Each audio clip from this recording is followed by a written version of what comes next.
Morav Rabotai, chère communauté, nous sommes donc ici à la Yeshiva, en train d'enregistrer un cours qu'on va diffuser en même temps dans nos réseaux sociaux, le cours habituel de la semaine, et en même temps à la ville de Marseille, qui nous écoute tous les vendredis dans l'émission Remez. Donc d'abord, un bon Shabbat, ce Shabbat de la paracha de Emor. Nous allons, avec l'aide de Hachem, toujours essayer de trouver une relation entre la paracha, la péricope de Emor, qui est constituée entièrement de la Kedusha, de la sainteté. En relation avec la Hiloula de Rabbi Meir Baal HaNes, nous avons déjà diffusé un cours. Vous pouvez l'écouter, vous pouvez le voir avec l'aide de Hachem. Mais nous allons continuer ce shiur pour expliquer, éclaircir les yeux, comme l'était Rabbi Meir Baal HaNes, qui éclairait les yeux des Hachamim, comme disent nos sages. Nous allons, avec l'aide de Hachem aujourd'hui, parler de deux points très essentiels. Quand Rabbi Meir est arrivé à ces niveaux, à ces qualités, il nous faut savoir comment. Et aussi la célèbre phrase que Rabbi Meir, Alav Shalom, a inventée, qui est devenue un slogan, qui est devenue une vertu, qui est devenue une ségoula, lorsque une personne se trouve dans la détresse. C'est la fameuse phrase Elaha de Meir Aneni. Cette phrase-là a été rapportée dans la Gemara, dans le traité Avodah Zara, mais nous allons, avec l'aide de Hachem, mieux expliquer cette Gemara parce qu'elle n'est pas évidente dans la plume des grands commentateurs de la Gemara, notamment le Maharsha et aussi le Rav Hida, Alav Shalom des Mémoires bénies. Le Rav Eliyahu HaKohen HaItmari, qui était il y a 300 ans dans la ville de Izmir, en Turquie, qui a écrit plus de 80 ouvrages. Parmi Shevet Moussar, il a écrit Midrash HaItmari. Il a écrit dans son livre Midrash Talpiot, qui est un livre exceptionnel. Nous allons, avec l'aide de Hachem, un jour faire un shiur dessus, si Dieu veut. Et voilà qu'il dit que toute personne qui se trouve dans la détresse, il dira deux choses. Il offrira de la tzedaka aux pauvres et il allumera une veilleuse, ner shel shemen, une bougie, c'est-à-dire d'huile d'olive de préférence, parce qu'elle nécessite les miracles. L'huile d'olive, il y a eu beaucoup de miracles, notamment le nes de Hanouka avec l'huile d'olive, qui devait allumer un jour, il a allumé 8 jours. Nous avons aussi le nes de Elisha, avec la Shunam, qui lui a demandé de lui donner des casseroles vides. Elle lui a dit, j'ai qu'une petite empreinte d'huile. Il lui a dit, donnez-la moi. Et il a fait un miracle, cette huile, où il a rempli des dizaines et des centaines de marmites, grâce au miracle de l'huile d'olive. Nous le savons, c'est la raison pour laquelle d'ailleurs tous les matins, c'est un conseil que je vous donne, de boire, pour ceux qui n'ont pas de mémoire, pour ceux qui des fois ont des troubles de mémoire, de boire une petite cuillère à café d'huile d'olive, à jeun, et ne pas faire la bracha. On ne fait pas la bracha sur cela, parce que l'huile d'olive est mazik, elle fait des maux de ventre, comme l'expliquent les Mefarshim, donc on ne fait pas de bracha dessus. Et cela, parce que dans l'huile d'olive, il y a une puissance de lumière. Parce qu'elle est meir, l'huile est meir. Donc elle est meira, c'est-à-dire elle est claire. Donc elle peut éclairer son cerveau, à plus forte raison. Et il y a eu des miracles. Alors j'ajouterai, quand on boit cette huile d'olive avec l'aide de Hachem, il faut dire Elaha de Meir Aneni aussi. De dire toujours Elaha de Meir Aneni. Le Dieu de Meir exauce-moi. Et en fait, le mot Meir va correspondre à ce que tu attends de lui. C'est-à-dire que lorsque quelqu'un se trouve dans le tohu vavohu, dans le chaos, dans la solitude, eh bien, il devra, avec l'aide de Hachem, en s'appuyant sur cette montagne, ce har, ce luminaire qui est Rabbi Meir Baal HaNes. Donc je cite au nom de Rabbi Eliyahu Itmari qu'il allume la bougie d'huile d'olive. Il dira Elaha de Meir Aneni 3 fois. Pourquoi 3 fois? Bien sûr qu'il y a beaucoup de sodotes, beaucoup de secrets. Mais donc, 3 fois n'est pas écrit dans beaucoup de livres. Notamment, je vais revenir d'ailleurs, ce texte est tiré de la Gemara Avodah Zarah. Je voulais rappeler l'histoire lorsque la belle-sœur de Rabbi Meir, donc la sœur de Brouria, donc la fille de Rabbi Hanina ben Teradion, était prise en otage dans la maison d'humilité, de prostitution. Eh bien, Rabbi Meir est allé et il a donné une somme colossale au gardien de prison pour le sauver, pour sauver la fille. Mais il lui a dit, mais comment je vais faire? Il lui a dit, écoute, si tu as des problèmes, tu diras, Elaha de Meir Aneni. Alors il lui dit, mais qui me dit que c'est la poudre de perlimpinpin? C'est-à-dire, c'est quoi? C'est magique, c'est une baguette magique. Il lui a dit, tu veux que je te donne l'exemple? Alors vous savez que dans chaque prison, il y a des berliers, il y a des, comment on appelle ça? Des bergers allemands, ou je ne sais pas comment ils s'appellent, tous ces chiens enragés que l'on pose, qui sont bien dressés pour attaquer les ennemis. Eh bien, il lui a dit, écoute, ouvre-moi la porte de où il y a les chiens, et vous allez voir. Vous savez que ces chiens-là, on les affame pendant 3-4 jours, parce que on appelle ça hayoteref. Ce sont des animaux sauvages qui dévorent, et qui n'ont pas mangé encore. Ils peuvent manger des êtres humains. Et donc, il a ouvert la geôle, et les chiens, quand ils ont vu Rabbi Meir, ils voulaient sauter sur lui.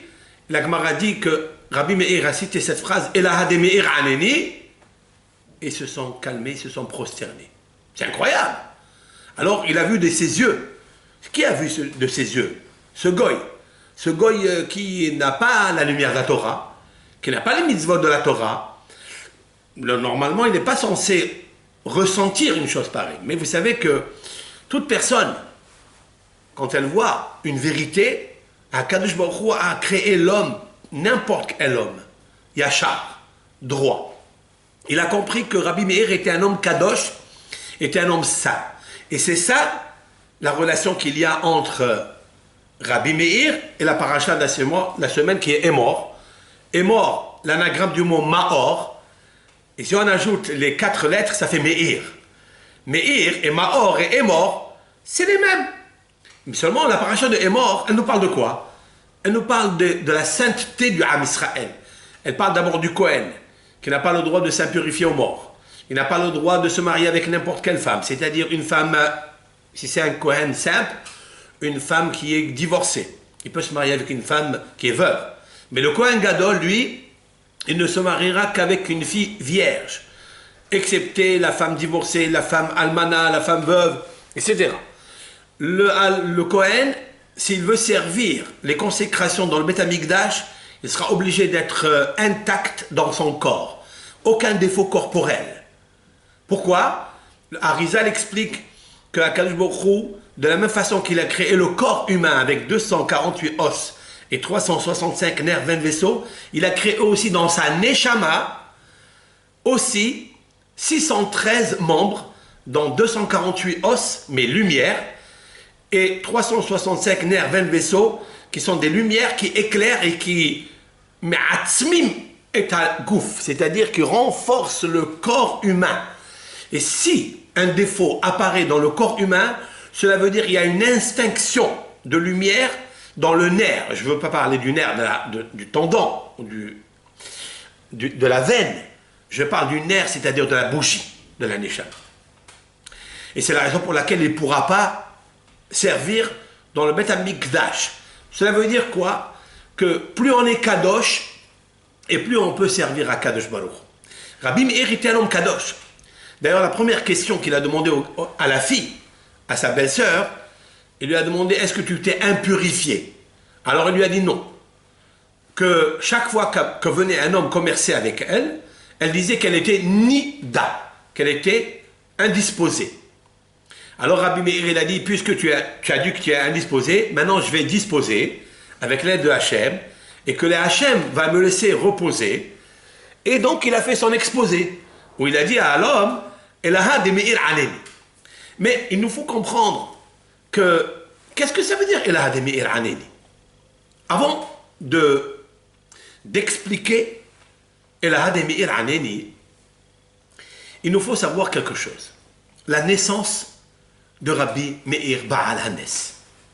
Pourquoi il a mérité d'être l'homme qui fait des miracles, excepté Rabbi Meir, on n'a pas entendu. Il y a aussi un autre Rav, comme la Gemara nous raconte, Rabbi Hanina ben Dossa. Rabbi Hanina ben Dossa était un homme à miracle aussi. C'est le fameux rabbin, docteur de la Mishnah, que quand il est arrivé, le vendredi comme aujourd'hui, il arrive à la maison, et sa fille, elle lui dit, je n'ai pas d'huile d'olive pour allumer les bougies de Shabbat. Alors il lui a dit, alors prends du vinaigre. Du vinaigre? Qu'est-ce que ça veut dire du vinaigre? Mais le vinaigre n'allume pas. Alors il lui a dit, écoute, Mishe Amar la Shemen Viadlik, Yomar la Homet Viadlik. Celui qui a dit à l'huile d'olive d'allumer, à Kadosh Baruch Hu, eh bien il dira au vinaigre d'allumer. Alors elle est partie, elle a essayé, elle a écouté son père. Elle avait d'abord Kibud Avaen. Et comme Rabbi Hanan ben Dossa était habitué au miracle, eh bien elle a allumé le vinaigre et il a allumé l'Ichbot Shabbat. Il nous faut comprendre comment on arrive à faire un miracle avec qui est contre la nature, qui est supra-rationnel. D'ailleurs, c'est même dogmatique, si l'on peut dire ainsi. Vous prenez du vinaigre, que quelqu'un essaye, prendre du vinaigre et allumer les bougies de Shabbat. Mais il ne fera rien du tout. Alors comment ça marche? Alors, je vais vous donner quelque chose d'extraordinaire que nous a expliqué un grand maître. C'est le fameux rabbin que je vous ai cité tout à l'heure, Rabbi Eliyahu Cohen de Izmir, le Itmari, dans son Midrash Talpiot. Et je vais expliquer cela brièvement parce que ce n'est pas l'objet du cours. Vous savez qu'il existe 22 lettres de l'alphabet. Aleph, Bet, Gimel, Dalet, He, Vav, 22 lettres. Vous avez des lettres dans le fondement essentiel et feu. Le feu. Et vous avez des lettres à base d'eau. Et vous avez des lettres à base de terre. Et des lettres à base d'air. Les 22 lettres de l'alphabet sont constituées par un tableau. Telle et telle lettre sont des lettres de feu. Par exemple, Ha-Neshama. Je vous donne un conduit, un scoop. Le mot Neshama, ce sont des lettres de feu. Voilà. Le Nun, Shin, Mem, He sont des lettres de feu. C'est très beau parce que, en fait, Neshama, c'est l'anagramme du mot Hashemen, l'huile. Voilà pourquoi l'huile allume. Mais par exemple, vous avez des lettres d'eau et des lettres de terre et des lettres d'air. Ceux-là, ils n'allument pas. Par exemple, Hometz. Hometz, qui veut dire le vinaigre, est constitué par la lettre Het, la lettre Tzadik et la lettre Mem. La lettre Mem, qui est au milieu, est une lettre qui est à base de feu. Mais la lettre Het à base d'air et la lettre Tzadik à base de terre. Donc la majorité n'allume pas. Mais celle qui est au milieu allume. C'est ça le sod de Rabbi Hanina ben Dossa. Lorsque Rabbi Hanina ben Dossa a dit à sa fille, Mishe Amar, la Shemen Veyadlik, il a connoté la sonorité des lettres de feu chez Amar, où il n'y a que des lettres de feu, la majorité en tous les cas, il les a incrustées dans le mot Hometz, qui veut dire le vinaigre, et il a touché la lettre même qui est au milieu, et cette lettre même si elle est minoritaire, mais elle a eu la puissance d'être mitgaberet et d'allumer le feu parce qu'il a envoyé des lettres de feu.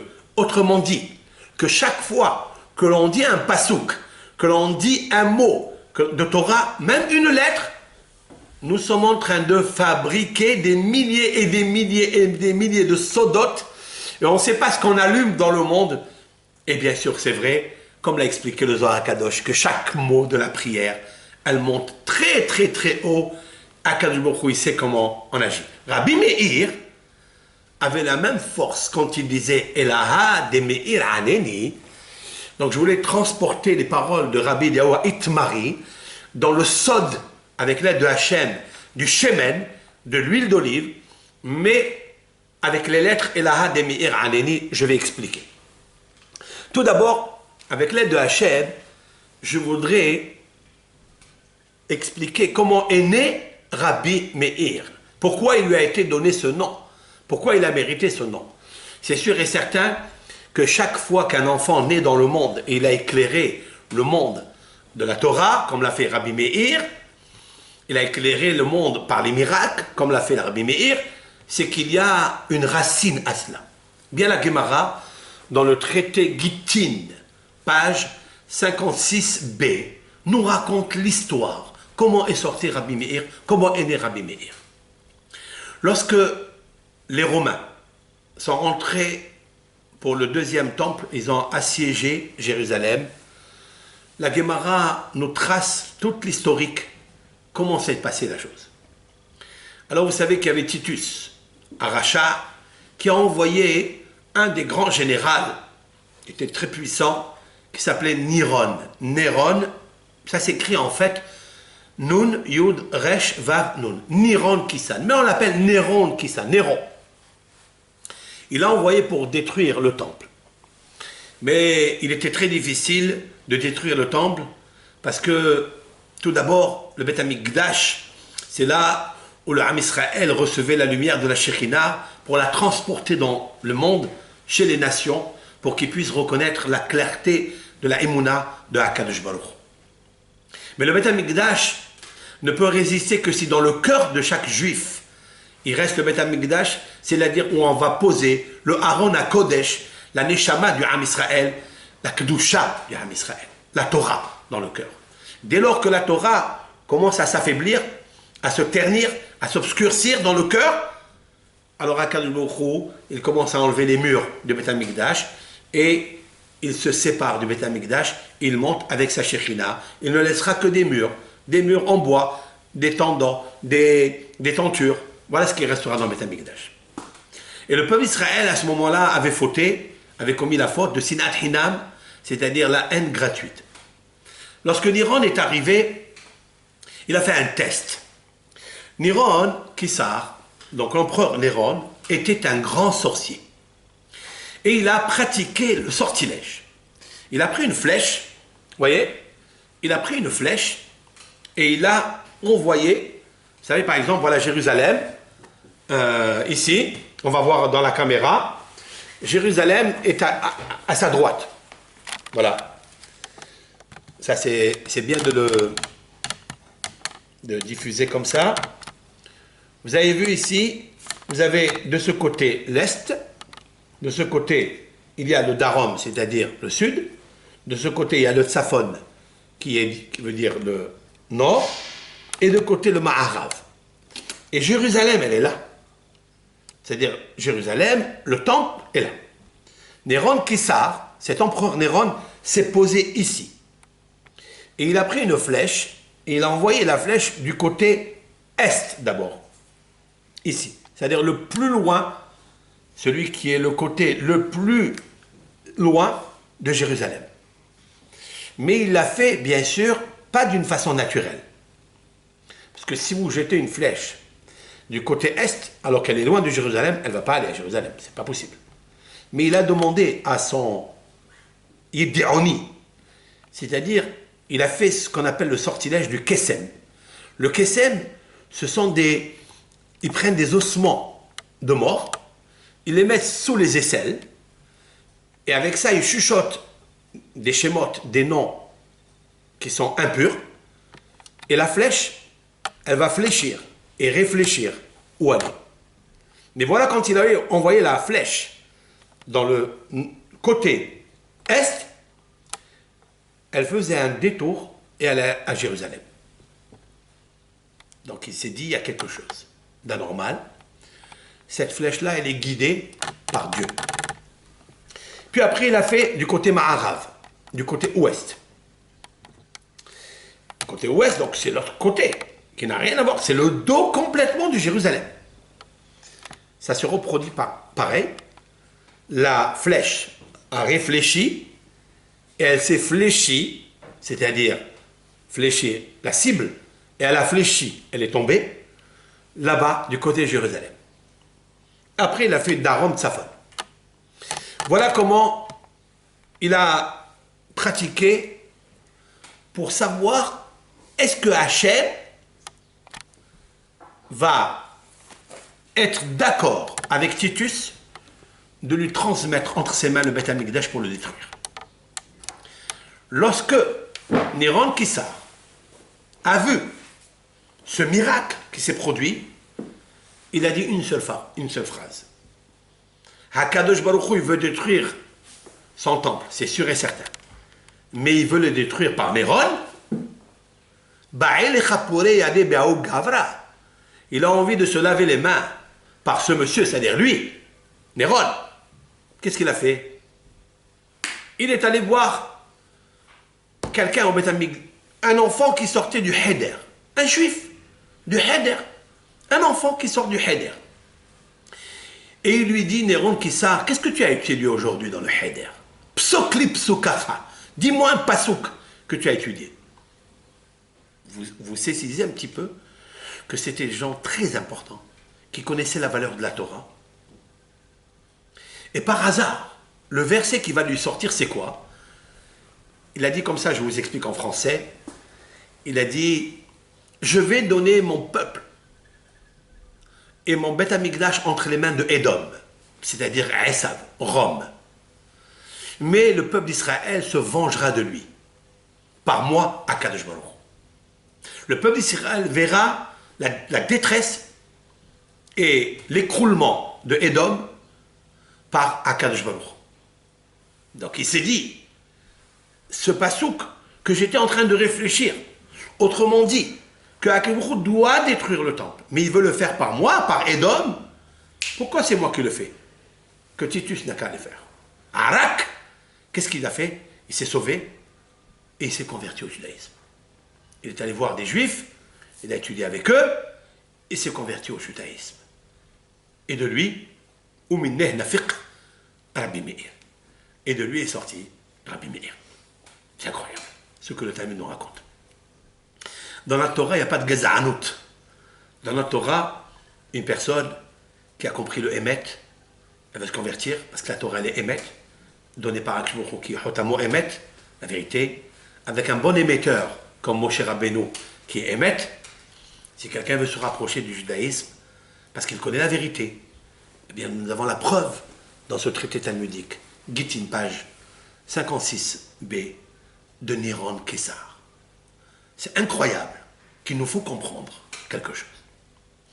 Pourquoi il a commencé par l'Est? Pourquoi après par l'Ouest? Est-ce que c'était par hasard? Ou c'était un homme réfléchi? Et avant de fléchir, il a compris pourquoi l'Est. Et pour ça, il nous faut comprendre cela. Et la deuxième chose, pourquoi de lui? Qu'est-ce qu'il a fait? Parce qu'il s'est sauvé. Parce qu'il a demandé à un tinok, à un enfant, Psokli psukacha, dis-moi ton pasouk. Pour ça, il sort de lui Rabbi Meir. Et pourquoi il s'appelle Rabbi Meir? C'est ça qui est étonnant.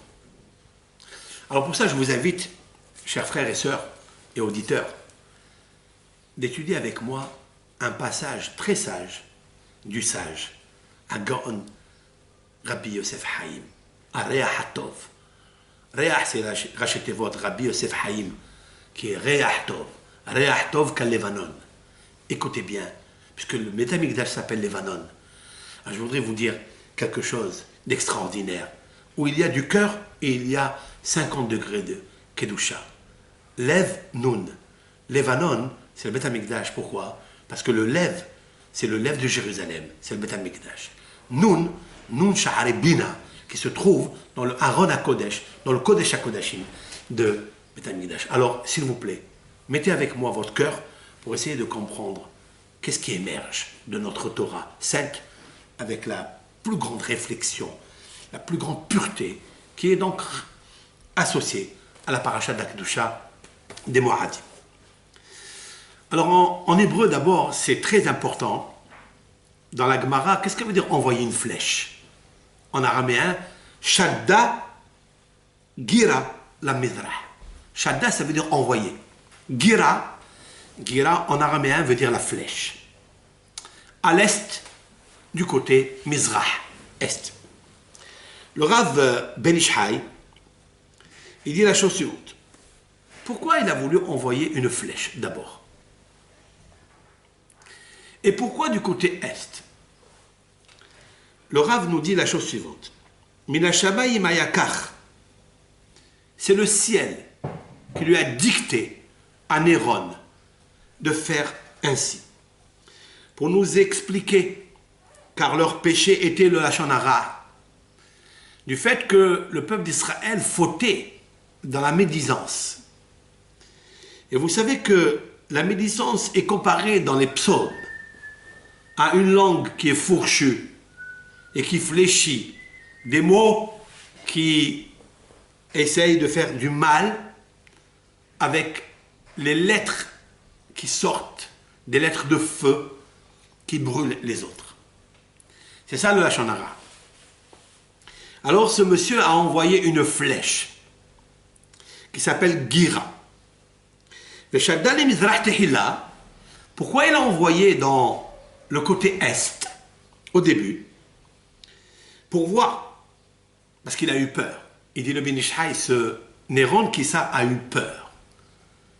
Il a dit, je vais voir si les piliers du judaïsme, les hachamim, les rabbanim, les avot akedoshim, qui sont comparés à la Torah, qui est Meïra dans le Mizrah. La Torah est comparée à la lumière. Et cette lumière, c'est le Mizrah, d'où vient le mot Zarah, qui veut dire éclairer. C'est ça le Mizrah. Et donc, il a voulu voir est-ce que le srout de la descendance de David, qui vient de Yehuda, puisque David est la progéniture de Yehuda Meler, qui était dans le fanion. Vous savez qu'il y avait les 4 fanions, les 4 drapeaux. 4 drapeaux. Dans chaque drapeau, il y avait 3 noms des Shevatim. Et le fanion de Yehuda, il y avait en premier le Shevet Issachar, c'est-à-dire celui qui est né par Léa, Issachar, Hamor Garem. Issachar, c'est celui qui étudie la Torah, c'est l'âne musclé qui étudie la Torah.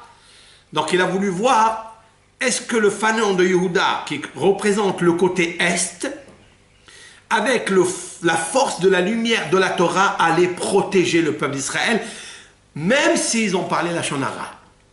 Pourquoi? Ça, le Rav n'explique pas, mais j'ajouterai quelque chose que le Talmud nous dit. Le Talmud nous dit que si quelqu'un parle la Lachon Hara, quelle est sa guérison? Comment il guérit? La Gemara dit la chose suivante. Si c'est Talmid Hacham, il y a Asok Batorah. Il étudie la Torah. Nous voyons de là que l'étude de la Torah peut réparer le Lachon Hara. Ça, nous, on le voit, ça.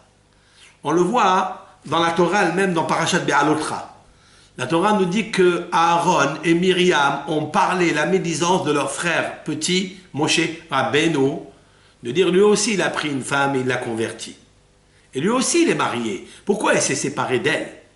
Alors c'était un ordre divin. Et vous savez très bien qu'il est marqué Vaïfen à Aaron. Et Aaron s'est détourné. Vatehi Myriam Metzoraat Kashaleg. Et Myriam était lépreuse comme la couleur de la neige. La Gemara demande, mais Aaron, pourquoi lui aussi il a parlé la Lachon Hara? Pourquoi il n'est pas devenu lépreux? Et la réponse se trouve dans le mot Vaïfen. Il s'est détourné. Il s'est détourné pour aller où? Nos sages disent qu'il est parti immédiatement au Beth Midrash étudier la Torah.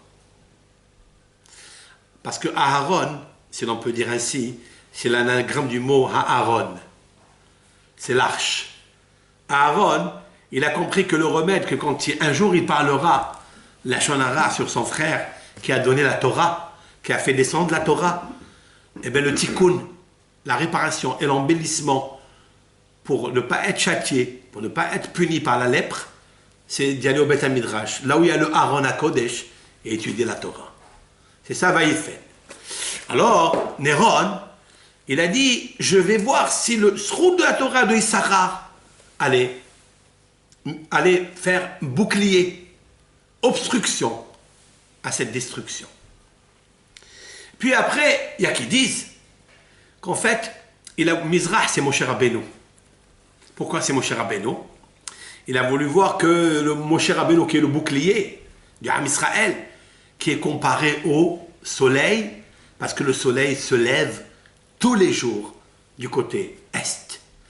Et Moshe Rabbeinu, nos sages disent Pene Moshe ki pene Hama. Le visage de Moshe était le visage luminaire, comme le soleil. Il a voulu voir est-ce que le srout de Moshe est avec eux pour les protéger de la destruction du temple.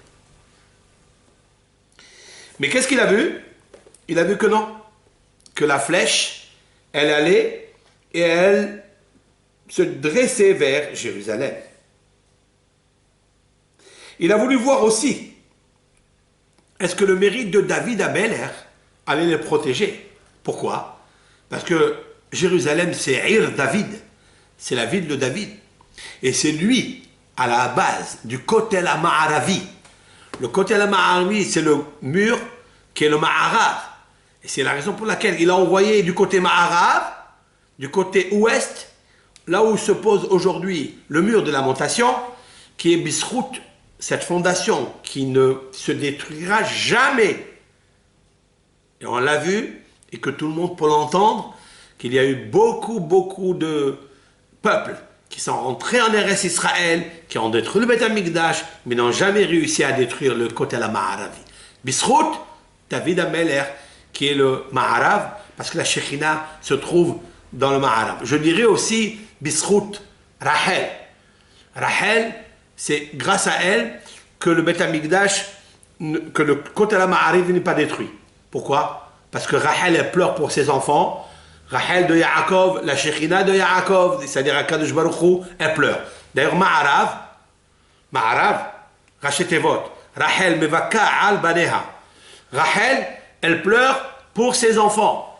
Et elle pleure, c'est pour ça que quand on va au Kotel, je l'ai déjà dit, il ne faut pas pleurer pour ses problèmes. Certes, il faut pleurer pour la Shekhina qu'elle revienne dans le temple, que la Kedusha, elle revienne. Qu'est-ce qu'il nous faut aujourd'hui? De ramener Akadosh Baruch Hu dans le temple, de ramener la Shekhina qui est son Zivug Elyon dans le temple, et avec ça, il y aura de la Kedusha, et en ce moment-là, on fera les Mo'adim Bikdusha. C'est la raison pour laquelle la paracha de la semaine, on voit plus il y a une restriction de la nourriture, et plus il y a la Kedusha. Nous savons très bien que les fêtes, on peut manger, Rosh Hashanah par exemple, on fait la prière une demi-journée, et on étudie une demi-journée. On fait la prière une demi-journée et on mange une demi-journée. Shavuot, pareil. On va étudier la Torah. Le jour de Kippour, il n'y a aucun manger, aucune nourriture. On est en restriction des 5 plaisirs qu'on peut avoir. Manger, boire, se frictionner avec de l'huile confrée, poser les chaussures, mettre les chaussures, pratiquer le devoir conjugal. Plus la Kedusha elle est grande, le jour de Kippour, plus la Kapara elle est grande, et plus la restriction elle est grande aussi. C'est-à-dire on va nous priver le corps au point qu'il devienne une Neshama. Même le corps il devient une Neshama pour atteindre la Kapara, le pardon. Pas seulement la Kapara pour la Kapara des fautes, mais pour atteindre ce qui vient après. Le Sourmera, ok, mais le Asetov, c'est-à-dire atteindre un niveau de Kedusha pour comprendre qui est Akadosh Baruch Hu, s'attacher à lui, et puis vivre une vie de Shiviti Hashem l'Enerdi Tamid. Comme il a dit David HaMelech, c'est la présence de Dieu fixée à mes yeux à jamais. Pourquoi? Parce qu'avec ça, mon corps est protégé, ma neshama est protégée, etc. Voilà donc pourquoi il a jeté au Mar Mizrah. Maintenant, ce qui est extraordinaire, c'est de comprendre quelque chose. Ce monsieur-là, il a jeté Gira. Avec l'aide de Hachem, votre permission, le mot Gira vient du mot Giura. Giora, cela veut dire conversion. Et c'est la raison pour laquelle il a dit deux choses. L'une. Si cette Gira, c'est-à-dire cette flèche, elle atteint sa cible, c'est-à-dire Jérusalem, je ne comprendrai pas pourquoi. Donc, je me convertirai au judaïsme. Parce que Dieu existe. Il avait une vérité extraordinaire. La deuxième chose, c'est qu'il a demandé à cet enfant qui est sorti du Heder, il lui a demandé un pasouk. Le grand Ben Ish Chai nous dit quelque chose de fabuleux, d'ingénieux. Il dit comme ça. Il est allé donc se convertir et il est sorti de lui Rabbi Meir. Le Ben Ish Chai nous dit, il me semble avec l'aide de Hachem. Lui, Niron, il a honoré la Torah. Pourquoi il a honoré la Torah? Chez Samach à la Pasuk Shel Torah de Pasik Leyenuka. Parce qu'il a compté sur le verset que lui a dicté cet enfant. Cet enfant, on dit que la vérité sort de la bouche des enfants. Et aussi, elle sort de la bouche des gens qui sont fous. C'est-à-dire qu'ils n'ont pas d'esprit pour réfléchir, quoi dire, quoi ne pas dire. Si ça sort d'un trou de Tohu Vavohu, eh bien ça sort lorsqu'il y a toujours le hosher, lorsqu'il y a toujours l'obscurité, il nous faut savoir que derrière il y a la lumière. Il y a la nuit, sache qu'après la nuit, il y a le jour. Ce monsieur-là, Niron, était dans la nuit, il était ennuyé, il ne sait pas quoi faire, il ne sait pas quoi dire. Alors, il va dicter à un enfant qui vient de sortir du Heder. Un enfant n'a pas de péché. Un enfant est isolé du péché. Jusqu'à 13 ans, on ne compte pas ses péchés. Donc, tout ce qu'il a, c'est de la Kedusha pure. C'est la relation que je fais avec la naissance de Rabbi Meir, avec la paracha de Mahor, de Emor, de Meir. Pourquoi? Parce que la Torah, c'est la force de la lumière. La Torah, c'est la Kedusha. La Torah, c'est la vie. Et c'est la raison pour laquelle il a dit, lui, il a fait confiance à la Torah. Il n'a pas cherché à comprendre peut-être ce verset, on va le controverser. Non. Il s'est versé dans la lumière et il a déversé la progéniture qui s'appelle Rabbi Meir. Et c'est la raison pour laquelle dit le Gaon Ben Ish Chai, lui, il a fait confiance en la Torah. Il lui a donné le passouk, la lumière de la Torah, le Torah or. Et c'est pour ça qu'il s'appelle Meir. Pas seulement cela, qui ne s'appelle pas Meir pour lui, comme je l'ai expliqué dans le cours 66. Nehorai Shemo. Il s'appelle Nehorai. Il ne s'appelle pas Meir. Alors pourquoi on l'appelle Meir? Parce qu'il a été Meir Ene Hachamim Batorah. Mais pourquoi il a été Meir Ene Hachamim Batorah? Parce que son trisaïeul, parce que Niron Kissar a eu confiance dans le or qu'il y a dans le passage de la Torah. Et ce or de la Torah qui est sorti, qui a émané du monde des émanations, du monde de la Hatzilut, de Kadosh Baruch Hu, il lui est pénétré dans son cœur. Et donc de Gira, de la flèche, il a réfléchi, Venit Gayer, et il s'est converti. Gira, Otiot, Giour, il s'est converti au judaïsme. Et il est sorti de lui, Rabbi Meir. La deuxième chose, pourquoi il s'appelle Meir, Unit Pa'el min Hannes, lui, il a été en extase du miracle qu'on lui a montré du ciel. C'est-à-dire, il envoie une flèche du côté extrême de Jérusalem, de l'autre côté, côté est. Et la flèche, elle se détourne, elle s'oriente vers Jérusalem. Il a vu que c'est à Kadosh Baruch Hu. C'est impossible de faire autrement. Il a compris dans cette flèche qu'il allait y avoir une flèche qui allait sortir de lui. Lui-même, il s'est converti au judaïsme. Et c'est la raison pour laquelle, grâce à ce miracle qu'il a vu, et qu'il a fait Teshuvah, qu'il est venu reconnaître à Kadosh Baruch Hu, il est sorti pas seulement un Rabbi Meir tout court, qui va être Meir Ene Hachamim, mais plus que ça. Baal HaNes, celui qui va produire des miracles. Miracle contre miracle. Si moi je vois un S, et je ne reconnais pas Kadosh Baruch Hu, c'est grave. Le roi David, j'ajouterai sur cela, le grand psalmiste, nous a dit quelque chose de magnifique. Natatale avdecha nes lehitnoses. Tu as donné à ton serviteur. Là-bas, David Amelech, il parle du nes, c'est le fanion. c'est le drapeau. Parce que le miracle aussi s'appelle Nes parce qu'il est extraordinaire. Il est suprarationnel. Il est au-dessus de la nature. Donc un fanion, on le soulève, on l'élève au-dessus de la terre, qui est matérielle, qui est tiv'it, qui est naturelle. Et donc, Natata le'avdecha nes lehit noses. Tu as donné à ton serviteur un nes pour s'élever.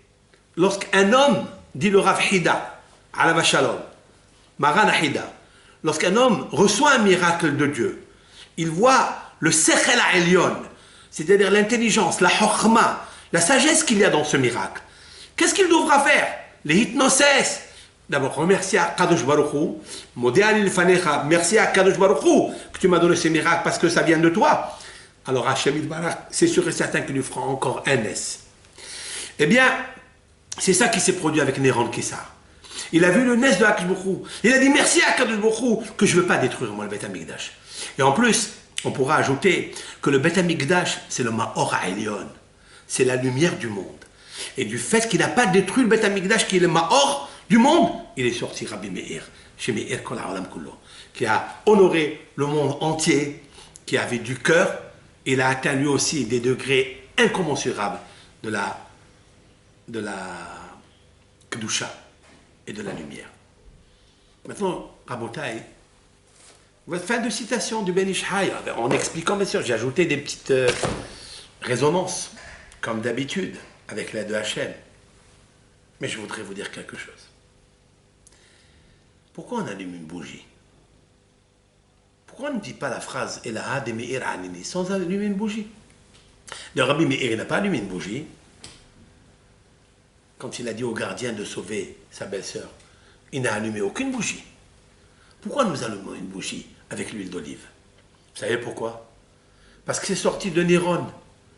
Néron, c'est nerf. Il y a le mot nerf dedans. Il y a nerf dedans. C'est le nerf, la lumière. Parce que s'il sort Meir, c'est parce que lui-même,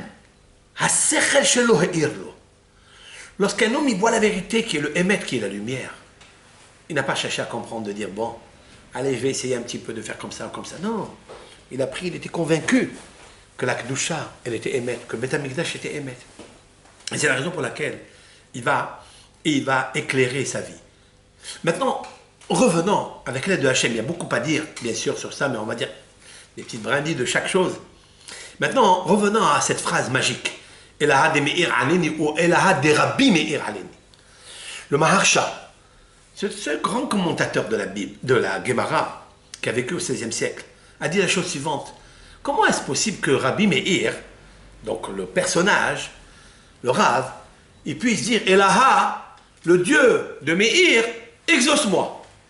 Vous savez que le Midrash nous dit, au sujet du verset, que Yitzhak Avinu, il a dit Elohé Abraham. Il n'a pas dit Elohé Yitzhak. Il n'a pas dit Elohé Yitzhak. Pourquoi? Nos sages disent parce que quand une personne comme Abraham est morte, on peut dire le Dieu d'Abraham. Mais quand une personne est encore vivante, il est marqué dans le texte de la Torah, l'Éternel n'unifie pas son nom sur les êtres vivants. Comme ça c'est marqué. Donc Rabbi Meir est vivant. Maharsha demande comment il peut dire Dieu de Meir. Dieu de Meir? Quoi, tu es sûr que Akadosh Baruch Hu est ton Dieu? S'il est marqué dans un texte, Hen bikdushav lo ya'amin. Hakadosh Baruch Hu n'a pas confiance. Vous écoutez? Hakadosh Baruch Hu n'a pas confiance même chez les tzaddikim. Même pour les kedoshim, même s'ils sont saints, même s'ils sont purs, même s'ils sont d'un niveau très élevé, Hakadosh Baruch Hu n'a pas confiance en Dieu. Ad moto, jusqu'au jour de la mort. Parce qu'un homme, il peut changer. Et la Gemara stipule à ça un maaseh de Yohanan Kohen Gadol qui a vécu 80 années, il a servi dans le sacerdoce du Beth Amikdash et il est devenu athée. Athée, il est devenu. Hen bikdushav lo ya'amin. L'Éternel, et nos sages dans les maximes, quand nous lisons ces périodes, Al ta'amin be'atzmach ad yom motach. Ne crois pas en toi, à ta kedusha, à ta shamayim, Jamais. Adieu motard jusqu'au jour de la mort, quand tu ne sauras pas que tu vas partir. C'est extraordinaire. Ça veut dire en aucun cas, un homme il dit je suis tzaddik, je suis... Un homme il écoute quand on lui dit qu'il est tzaddik. Ah, il est content, on lui dit qu'il est tzaddik. Mais il doit avoir peur de ça. Il ne doit pas écouter quand on lui dit qu'il est tzaddik. Tu dois te considérer à tes yeux comme un rachat. Pourquoi? Comme Rabbi Meir, il dit Dieu de Meir, exauce-moi. Maharsha répond, il ne le disait pas pour lui. Il disait comme ça. Elaha de Meir, le Dieu qui éclaire toutes les situations, Aneni, exauce-moi. Il faut couper, il faut mettre la virgule après Meir. Pas Elaha de Meir, Aneni en une seule fois. Non, Elaha de Meir, le Dieu qui éclaire les situations quand on se trouve dans la détresse, dans le sombre. Eh bien, il faut appeler, comme ça il cite Maharsha. Le Gaon Hida est d'accord avec lui dans un texte, mais il n'est pas d'accord avec lui dans un autre texte. Parce qu'il a écrit plusieurs livres, Kafahat, il a écrit aussi un livre sur la Gemara. Et là-bas, il a explicité tout ce sujet. Lui, il dit des fois qu'il faut dire Elaha de Rabbi Meir Aneni. C'est-à-dire nous, tous les êtres, qu'on a besoin de la Kedusha de Rabbi Meir, il dit Elaha de Rabbi Meir Aneni. Le Dieu de Rabbi Meir exauce-moi. Ça veut dire quoi? Cela veut dire comme ça. Il dit le Rav Hida que toute personne, lorsqu'elle se trouve dans la détresse, elle veut un zivouk, elle veut la parnassa, elle veut la yeshua, elle veut la gioula, elle veut la rifoua, elle allume cette bougie, elle donne de la tzedaka, et elle dit toutes les kavanotes, écoutez bien, toutes les intentions, les ferveurs, les shemot hakdushim, que Rabbi Meir pensait, disait, lorsqu'il citait cette phrase, eh bien que tout cela soit en faveur de la guérison, du zivouk. Voilà ce qu'il dit le Rav Hida. Maintenant, je vais vous dire quelque chose avec l'aide d'Hachem pour terminer ce cours. Moi, je vais vous trouver quelque chose de très simple. Qui est le premier qui a dit Elaha de Meir Aneni? Pas en pensant à Rabbi Meir, mais en pensant à Kadosh Baruch. Elaha, comme il a dit le Maharsha.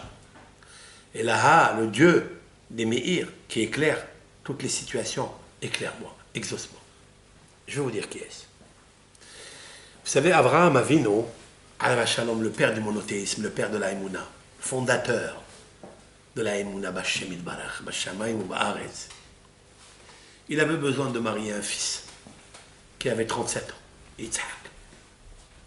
Mais il ne veut pas le marier en terre de Canaan, qui benot Kenaat Raot, ben Abraham. Parce qu'aux yeux d'Abraham, les filles de Canaan étaient mauvaises. Elles avaient des mœurs bizarres, impures. Je ne marierai pas mon fils avec une des filles qui est sortie de Canaan. Canaan est maudit par Noah. Il est esclave. Je ne veux pas que mon fils se marie avec une fille, parce que son grand-père était esclave. Qu'est-ce qu'il fait? Il appelle son serviteur fidèle, Eliezer. Eliezer, c'est un grand homme en Torah. Eliezer, il a été le Rosh Yeshiva de la Yeshiva de Avraham Avinu.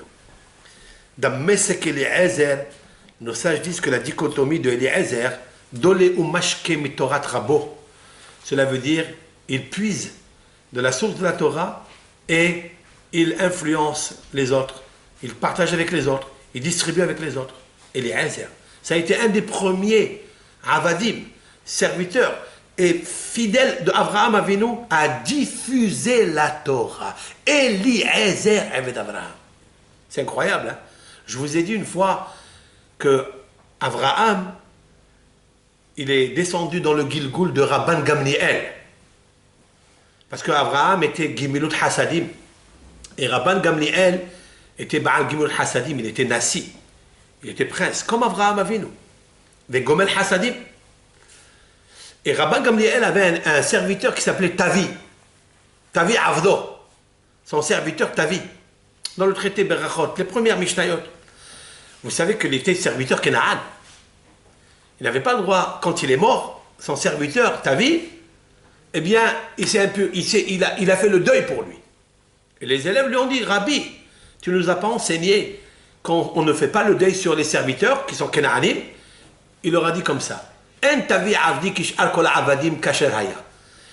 Mon serviteur Tavi n'est pas comme les autres serviteurs. Il était kasher. Explique Rabbi Akiva Iger.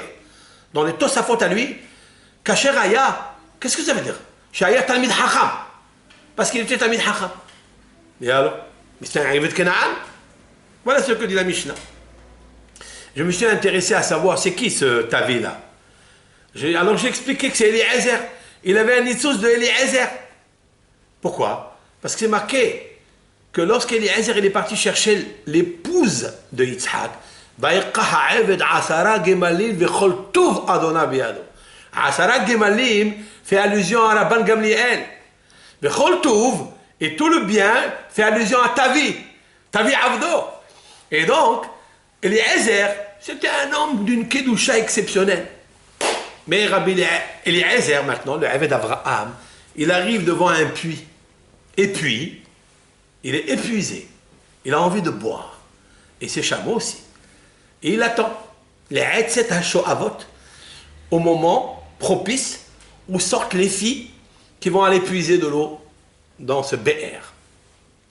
Et là, il fait une divination. Il fait ce qu'on appelle une divination. Il dit à Kadosh Baruch Hu comme ça.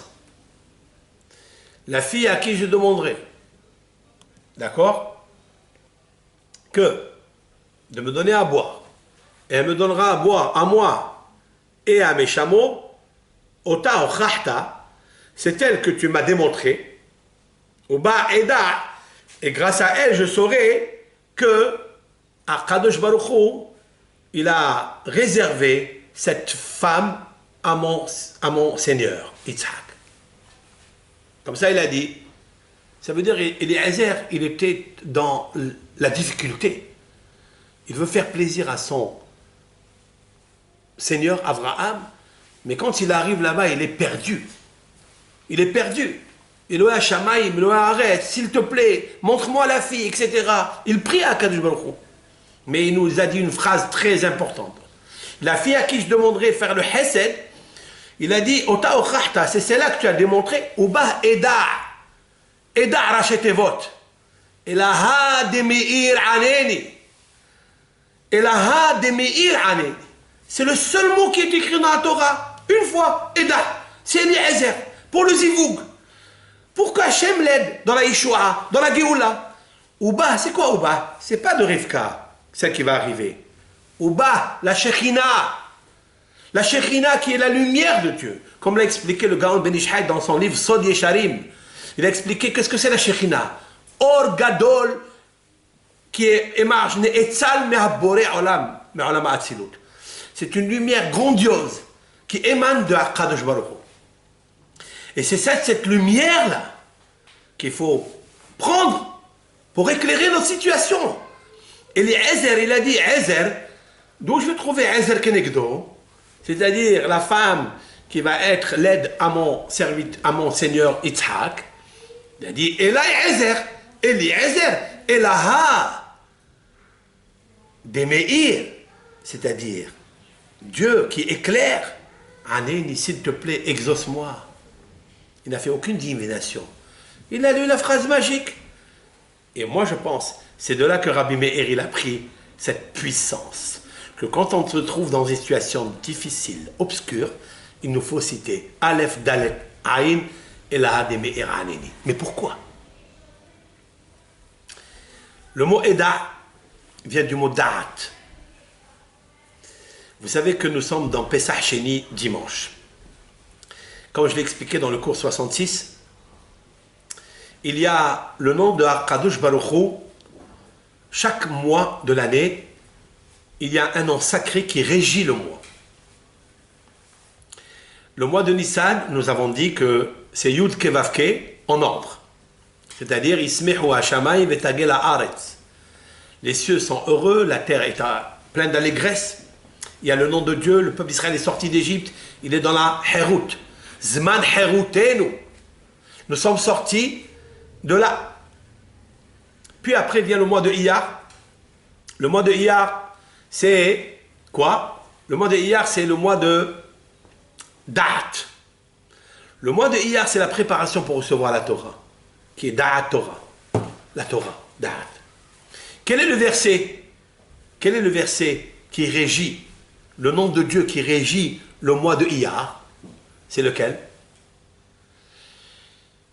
Alit halel ashir be'oshro. Alit halel hacham be'chokhmato. Alit halel gibor be'gvorato.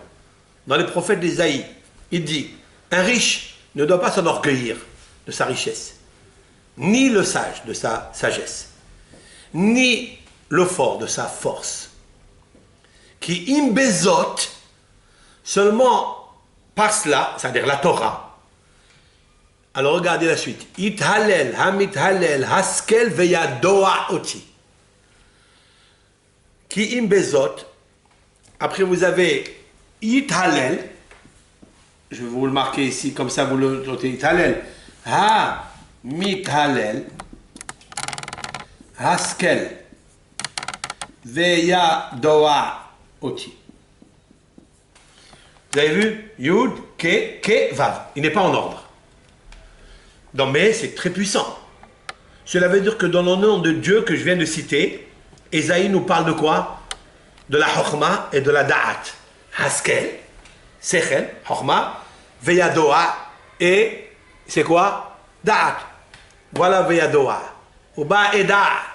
Eda, c'est la A de Meir Aneni. Maintenant, je vais ajouter ce qu'il a dit de Hida qui est très important. Et la A de Rabbi Meir Aneni. Regardez la fin des mots. Meir. La fin des mots. Elaha. Qu'est-ce qu'on marque dans Elaha? Aleph. De Meir. Resh. Elaha de Meir. Aneni. Yud. Donc on voit Elaha de Meir Aneni. Mais le Hida il a ajouté des Rabbi Meir. On ajoute encore un Yud. Oui. Elaha. Aleph de Rabbi. Yud à la fin. De Meir. Resh. Aneni. Yud. Aleph. Yud. Yud. Resh. Iyar. Le mois de Iyar. Nous sommes dans le mois de Iyar.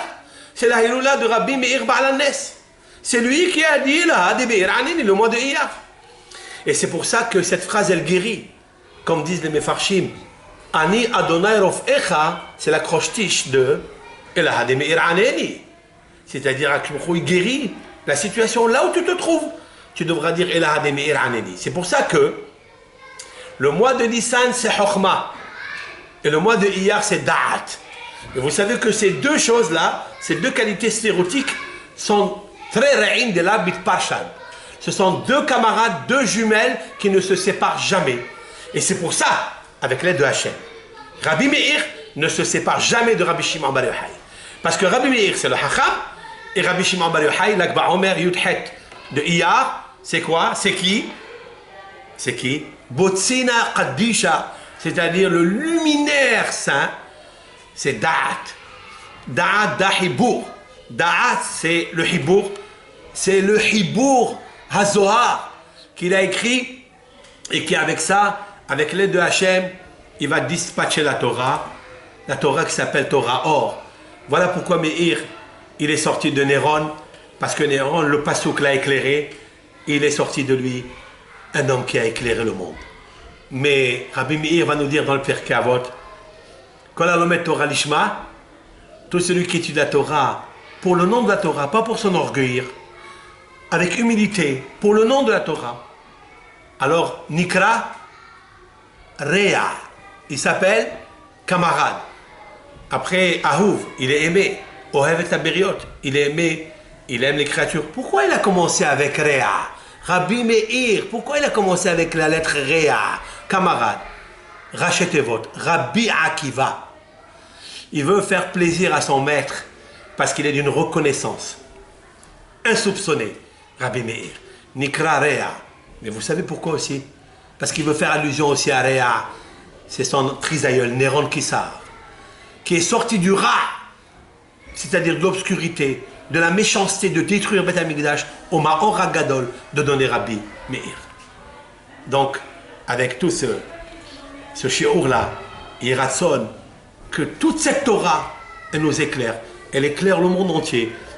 Kadosh Baruch Hu, et la Ha de Meir, Aneni, qui nous exauce, qui nous amène Melech HaMashiach, qui va avec Meir, Kol HaOlam Kulo, que toutes les nations vont devenir comme Néron Kissar.